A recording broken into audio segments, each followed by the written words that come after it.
नमस्कार, स्वागत आप सभी का हमारे यूट्यूब चैनल फटाफट करंट अफेयर्स जीके पे।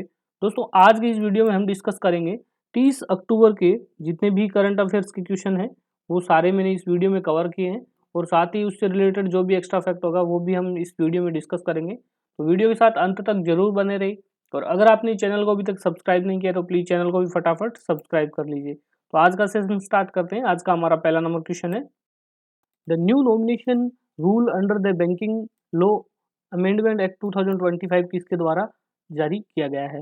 तो इन अक्टूबर 2025 मिनिस्ट्री ऑफ फाइनेंस के द्वारा अनाउंस किया गया है new guidelines under the banking regulation act 2025।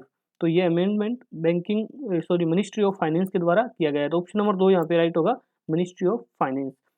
इस अमेंडमेंट के अंतर्गत bank deposit accounts, locker and safe custody assets है, उन सभी में जो नॉमिनी संबंधित नियम है उनको काफ़ी फ्लेक्सिबल कर दिया और कंट्रोलेबल कर दिया है। ठीक है, और ये इफेक्टिव रहेगा 1 नवंबर 2025 से। ठीक है, और इसमें जो चेंजिंग किया गया है, जो नॉमिनेशन एक्ट की जो धाराएं थी, सैंक्शन थे 10, 11, 12 और 13, उन सभी जो धाराएं हैं उनको चेंज किया गया है। ठीक है, जो नॉमिनेशन से रिलेटेड थी, deposit account, safe custody articles and जो लोकर के अंदर जो नॉमिनी के नियम थे वो सभी अब चेंज कर दिए गए। ठीक है, पहले नॉमिनी 1 या 2 अलाउ करते थे, अभी सेविंग अकाउंट में 4 नॉमिनी आप डाल सकते हो। ठीक है, बात करें हम मिनिस्ट्री ऑफ फाइनेंस की तो हमारी यूनियन मिनिस्टर है निर्मला सीतारमन जी, राज्यसभा उनकी कर्नाटका। ठीक है, और मिनिस्ट्री ऑफ स्टेट की बात करें तो पंकज चौधरी है, कंस्टिट्यूएंसी है उनकी महाराजगंज उत्तर प्रदेश। ठीक है, नेक्स्ट क्वेश्चन है,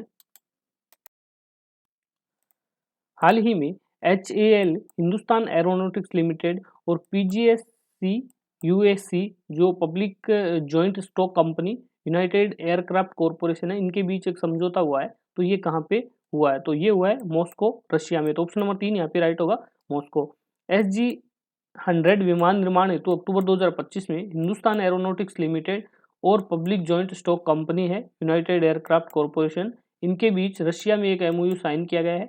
ठीक है, रशिया की मॉस्को में। ठीक है, और इसका उद्देश्य है स्पाइस जेट 100 जो है नागरिक पैसेंजर एयरक्राफ्ट, इसका निर्माण करना। ठीक है, और इससे पहले एवीआर एवीआर ओ HS-748 जो विमान है वो बनाए गए थे, और अभी ये दूसरा पैसेंजर प्लेन है जो भारत निर्माण करने जा रहा है।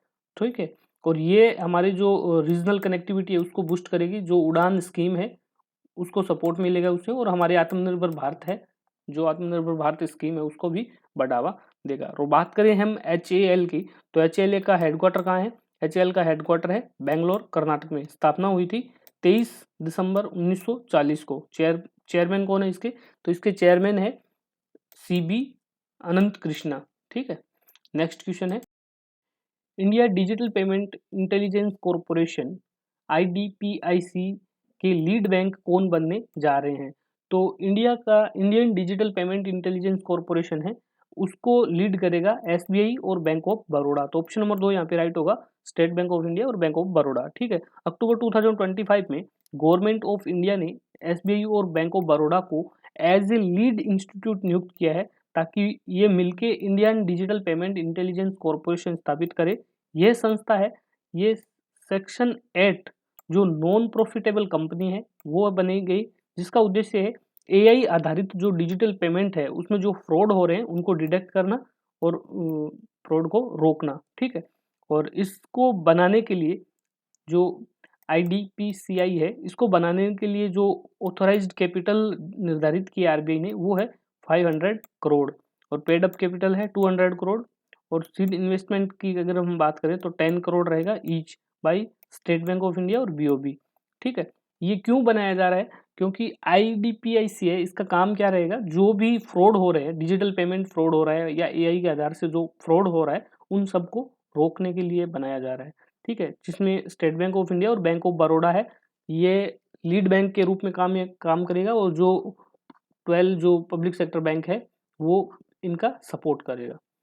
नेक्स्ट क्वेश्चन है, हाल ही में UN साइबर क्राइम कन्वेंशन का पहला हस्ताक्षर समारोह कहाँ पे आयोजित किया गया है? तो यूएन साइबर क्राइम कन्वेंशन का पहला जो हस्ताक्षर समारोह है ये आयोजित किया जा रहा है हनोई वियतनाम में। तो ऑप्शन नंबर 3 यहाँ पे राइट होगा, हनोई वियतनाम। अभी हम बात करते हैं UN convention against cyber crime के बारे में। तो इसका पहला साइन सेरेमनी है, ये 25 से 26 अक्टूबर 2025 को हनोई वियतनाम में आयोजित किया गया है। ठीक है, और इसमें यूएन जनरल असेंबली ने 24 दिसंबर 2024 को इसको अडेप्ट किया गया था। ठीक है, अब तक 60 प्लस कंट्री ने इसमें साइन किया है। ठीक है, और ये लागू होगा 14 रेक्टिफिकेशन ऑफ 19 डेज के बाद। ठीक है, 90 दिन के बाद इसका लागू इसको कर दिया जाएगा। ठीक है, और इस इवेंट को वियतनाम और यूएनओडी जो United nation office on drugs and crime है, इन दोनों ने मिलकर इसको होस्ट किया है।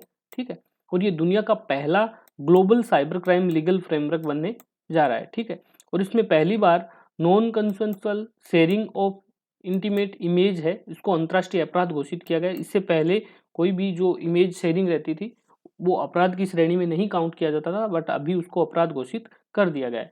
और इसमें जो अपराध कवर्ड होंगे जिसमें फाइनेंशियल फ्रॉड है, ऑनलाइन हरेसमेंट है, इमेज बेस्ड जो अब्यूज किया जा रहा है वो सभी इसमें साइबर ऑफेंस में कवर किया जाएगा।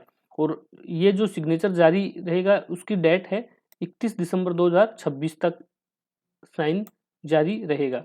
ठीक है, कहाँ पे होगा? यूएन हेडक्वार्टर न्यूयॉर्क में किया जाएगा। ठीक है, और ये जो ट्रेजरी डेवलपमेंट नेशन है जिसमें रियल टाइम कॉर्पोरेशन और कैपेसिटी बिल्डिंग को बढ़ावा देगा। ठीक है, और कन्वेंशन साइबर एविडेंस शेयरिंग की जो टाइमिंग है वो 24/7 जो कॉरपोरेशन नेटवर्क है वो प्रस्तावित किया जा रहा है। ठीक है, और इसमें ग्लोबल साइबर क्राइम थ्रेट है जिसकी वर्थ अगर हम बात करें तो 10.5 ट्रिलियन यूएसडी का मुकाबला करने की दिशा में ये कदम उठाया जा रहा है। और बात करें हम ह्यूमन राइट्स प्रोटेक्शन की, तो इन्वेस्टिगेशन के दौरान जो भी प्राइवेसी, डिग्निटी, फ्रीडम को पूरा ध्यान रखा जाएगा ह्यूमन राइट प्रोटेक्शन के द्वारा। ठीक है, हम बात करते हैं यूएनओडीसी के एग्जीक्यूटिव डायरेक्टर की, तो वो है गदा फातिमा फाती आलवी। ठीक है, और इसका हेडक्वार्टर है वियना ऑस्ट्रेलिया में। नेक्स्ट क्वेश्चन है,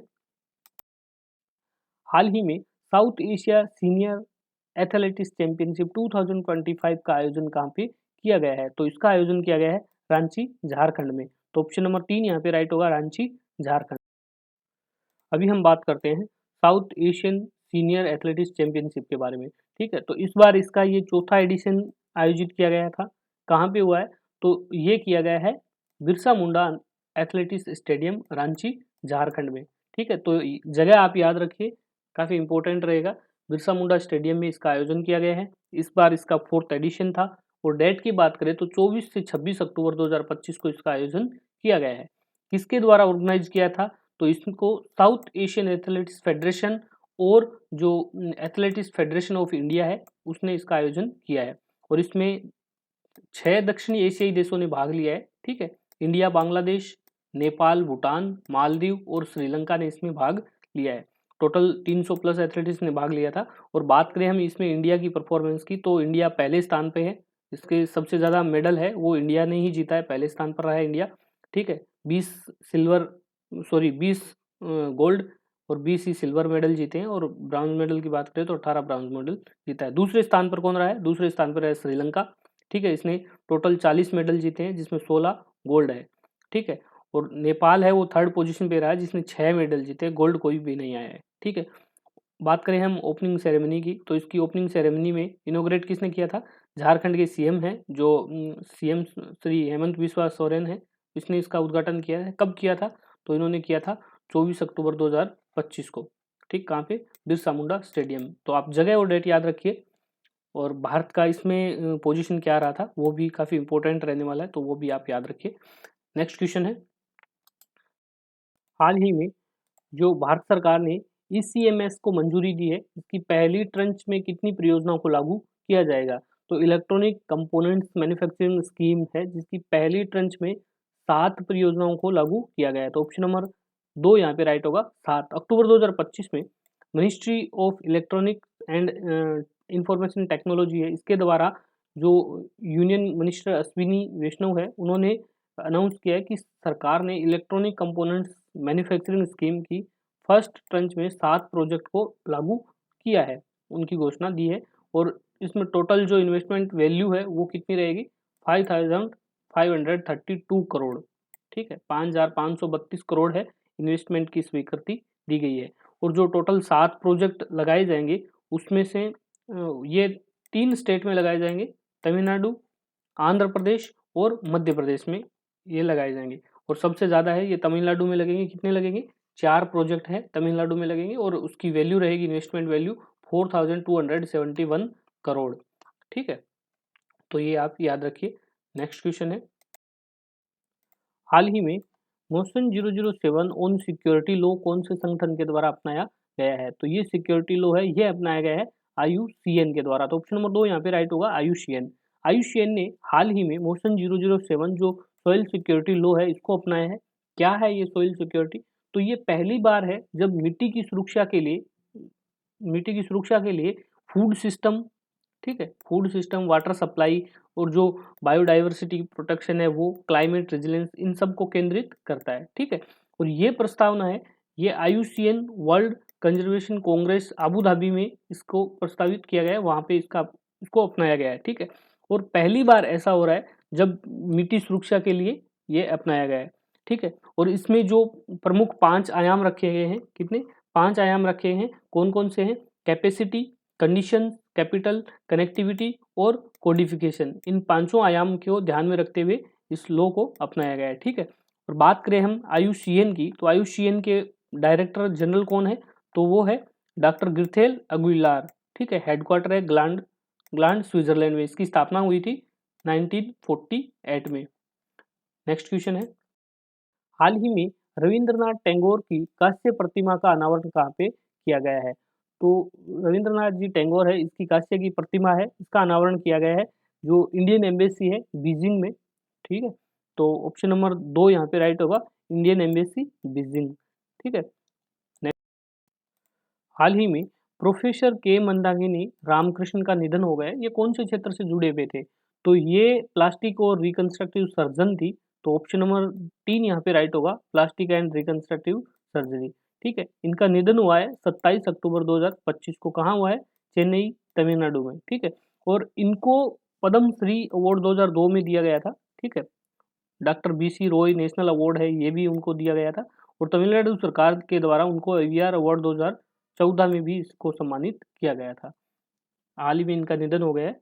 नेक्स्ट क्वेश्चन है, हाल ही में international day for care and support IDSC कब मनाया जाता है? तो international day for care and support है, ये मनाया जाता है हर साल 29 अक्टूबर को, 29 अक्टूबर को मनाया जाता है। तो ऑप्शन नंबर 2 यहाँ पे राइट होगा, 29 अक्टूबर। और 2025 की थीम की अगर हम बात करें तो इसकी थीम इस बार रही है care and support for all, addressing all rights holder including those providing and receiving care and support, ठीक है। ये इसकी थीम थी, काफ़ी इंपॉर्टेंट है, आप याद रखिए। और international day of care and support है, इस डे की स्थापना कब की गई थी? तो 24 जुलाई 2023 को United nation general assembly UNGA ने प्रतिवर्ष 29 अक्टूबर को ये दिवस मनाने का निर्णय लिया था। तो इसकी शुरुआत हुई थी 24 जुलाई 2023 से, ठीक है।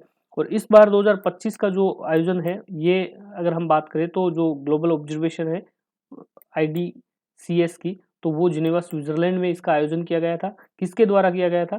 तो इसका आयोजन किया गया था office of high commissioner of human rights, UN women और इंटरनेशनल लेबर ऑर्गेनाइजेशन के द्वारा इसका आयोजन किया गया था।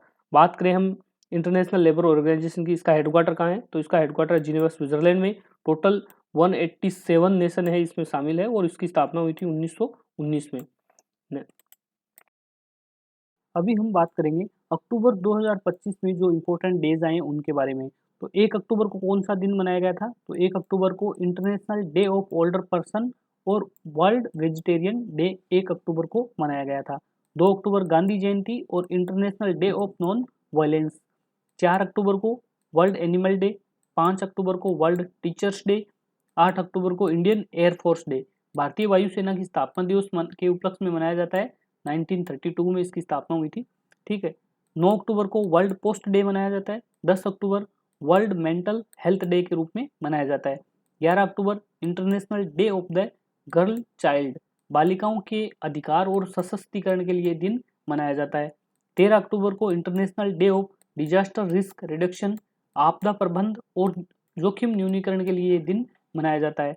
वहीं 14 अक्टूबर को वर्ल्ड स्टैंडर्ड्स डे मनाया जाता है।